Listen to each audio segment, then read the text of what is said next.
رسول اللہ صلی اللہ علیہ وآلہ وسلم نے بلال رضی اللہ عنہ سے فرمایا، بلال جب تم اذان دو تو ٹھہر ٹھہر کر دو، اور جب اقامت کہو تو جلدی جلدی کہو، اور اپنی اذان و اقامت کے درمیان اس قدر وقفہ رکھو کہ کھانے پینے والا اپنے کھانے پینے سے اور پاخانہ پیشاب کی حاجت محسوس کرنے والا اپنی حاجت سے فارغ ہو جائے، اور اس وقت تک اقامت کہنے کے لیے کھڑے نہ ہو جب تک کہ مجھے نہ دیکھ لو۔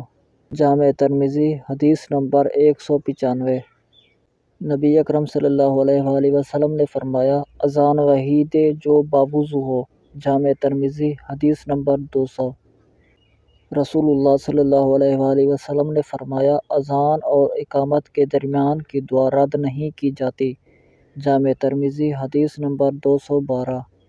نبی اکرم صلی اللہ علیہ وآلہ وسلم نے فرمایا، اگر لوگوں کو معلوم ہو جائے کہ اذان اور پہلی صف میں کیا ثواب ہے اور وہ اسے قرآن اندازی کے بغیر نہ پا سکتے تو اس کے لیے قرآن اندازی کرتے۔